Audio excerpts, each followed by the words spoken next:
Tenemos que empezar diciendo que el material didáctico en general, todo lo que se ha utilizado en la escuela, tiene un gran valor, porque nos muestra cómo era la sociedad en aquel momento, cómo eran los chicos y las chicas, cómo era el profesorado, qué tareas se realizaban y con qué objetivos se buscaban con aquellos experimentos. Si ya profundizamos un poco, no en todo el material educativo, sino en lo que es el material científico, didáctico científico, nos damos cuenta pues, de dónde, de qué países nos llegaba ese material científico, esas herramientas, porque España durante muchísimos años no tenía los medios para producir los elementos de calidad.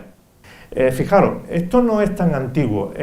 Durante el siglo XVIII y gran parte del siglo XIX, las materias científicas se estudiaban de forma memorística, es decir, había un profesor, un catedrático, pues daba sus lecciones magistrales y era todo a base de pulmón, de libros, como esos que están ahí, son libros del siglo XVIII y algunos muy antiguos y otros son del siglo XIX. Entonces el alumnado se sentaba y el profesor contaba su teoría y poco más. Entonces tampoco había muchos alumnos que llegan a este nivel. Sin embargo, en la segunda mitad del siglo XIX, el estudio de la ciencia, de la física en general, cambia y da un salto y se convierte en la física experimental. Y entonces se insiste en el conocimiento de los instrumentos. Antes era lo que se llamaba la filosofía natural. Y ahí tenéis, por ejemplo, un profesor con sus alumnos, esto es del siglo XIX, y fijaros que está el aula rodeado de láminas, de muchos aparatos como estos que tenemos hoy por aquí, y el profesor en algunos casos dejaba que tocaran a algún alumno, pero normalmente no era así. Lo vamos a representar hoy con los aparatos que están en la mesa grande y los aparatos que están en esta mesa pequeña. Veremos el cambio que se produce en el siglo XIX al siglo XX. ¿Qué tipo de aparato había? Pues había muchos aparatos de estudio y demostración, que son como estos que tenemos por aquí, de estudio y demostración de alguna ley física, de alguna propiedad, y después instrumentos de medida. Y el profesorado lo que hacía era describir qué es lo que hacían esos instrumentos, demostrar alguna ley, algún principio y poco más. Y si había demostraciones, las hacía el catedrático.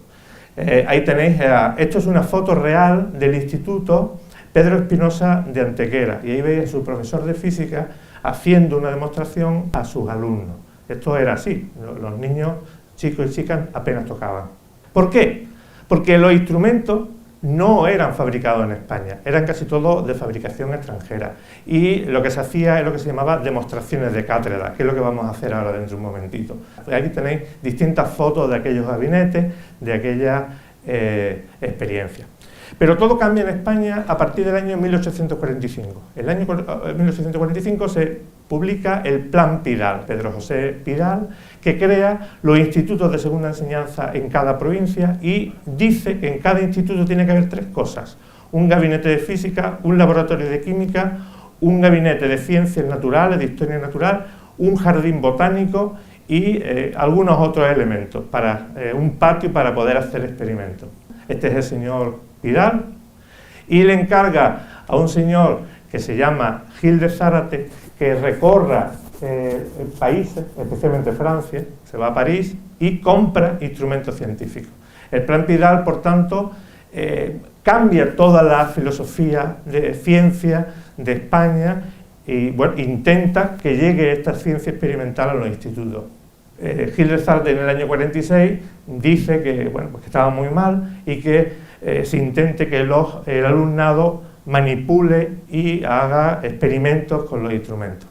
Se crea el reglamento del 57, que se crean todos estos gabinetes. Aquí tenéis algunas fotos. Fijaros que muchos de los elementos que aparecen son fotos todas de centros educativos españoles. Esto es lo que se creó con el Plan Pidal. Ahí tenéis otro, en fin. Aquí tenéis otro, ahí tenéis una máquina de Windsor parecida a la que aparece por aquí en la mesa, etc. Seguimos viendo imágenes de esos gabinetes de física. Bueno, en España el ministerio, en la primera época, como los institutos no tenían dinero, compra el material y lo compra a casas francesas, por ejemplo, Hijos de Mille d'Irol y alguna otra, ¿no? Sin embargo, ya en el siglo XX son los fabricantes alemanes como Max Kohl y Leibel, la mayor parte de los instrumentos que están aquí son alemanes, son las que suministran. Ahí tenéis los catálogos, son fotos reales de los catálogos que conservo. Una foto del Aguilar y Eslava de Córdoba, que he tenido el honor de, después de muchísimos años, clasificar y recuperar, porque estaba todo guardado en almacenes con más polvo, como Indiana Jones, una cosa espectacular. Los instrumentos, según aquella normativa, esos catálogos se dividen en distintos grupos. Había instrumentos muy variados, instrumentos lúdicos, instrumentos auxiliares para demostraciones, modelos, es decir, una máquina de vapor no se podía meter en un instituto y se ponía un modelo para que los chicos y chicas conocieran cómo funcionaba. Ahí tenéis más fotos de esos gabinetes, pero sin embargo, hasta finales del siglo XIX todavía las clases de física eran muy memorísticas. Sin embargo, con la llegada del siglo XX, el alumnado por fin empieza a poder tocar los instrumentos. Y esta foto es una foto de principios de los años 20, concretamente en el Instituto Escuela. El Instituto Escuela fue una experiencia en 1918, liderada por José Estaleya, fue un precursor de la ciencia. Muchísimos de sus libros sobre recreaciones científicas son hoy todavía publicados y contienen un montón de experimentos muy interesantes.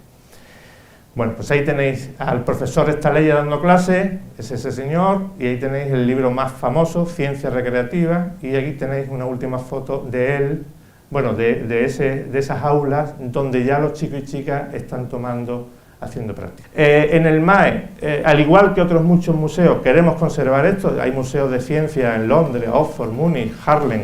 Hace poco estuve en el Taylor's Museum, que es cerca de Ámsterdam, que es una maravilla, en París, en Florencia, y queremos conservar este patrimonio y lo tenemos allí a disposición de quien lo quiera.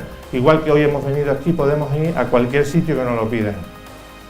Esta es una de las dos vitrinas que tenemos con objetos científicos. Hemos dicho que tenemos unos 30, 40 expuestos, pero hay 800 instrumentos científicos, y aquí tenemos otros de química y de física. Bueno, pues hasta aquí esto que, digamos, es la teoría.